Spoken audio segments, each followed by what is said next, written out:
This is ANN News Brief. Gabon Airlines, as the National Regional Transport NRT, can now resume flights to Europe after 11 years.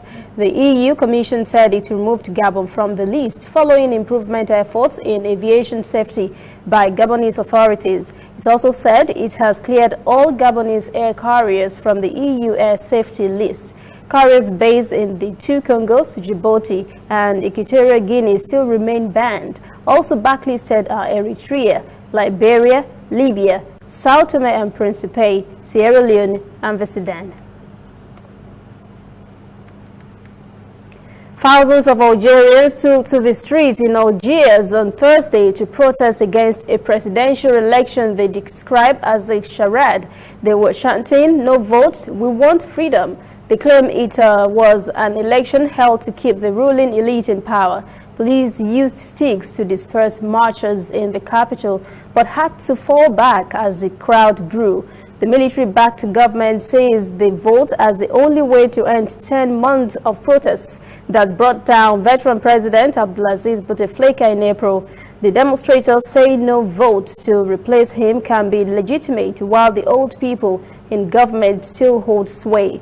All 5 candidates that won approval to stand are former senior government officials. We'll be right back. We are on the road every day, canvassing throughout Africa for news you really need. We follow this story everywhere, from every corner of Nigeria to the wide African expanse. We bring you what's making headlines. We connect you with news you can use.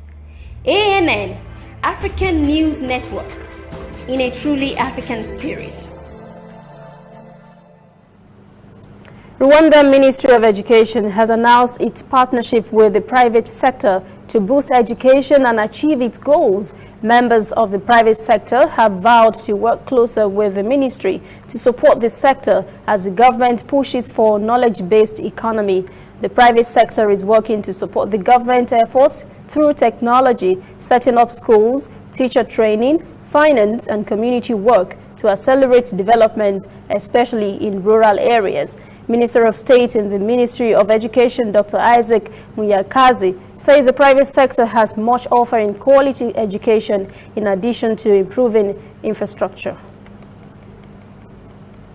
That is ANN News Brief at 1. For details on these and other breaking stories, visit our website, annafrica.news. Conversation continues on our social media platforms, Twitter, Instagram, and Facebook at ANN Africa TV.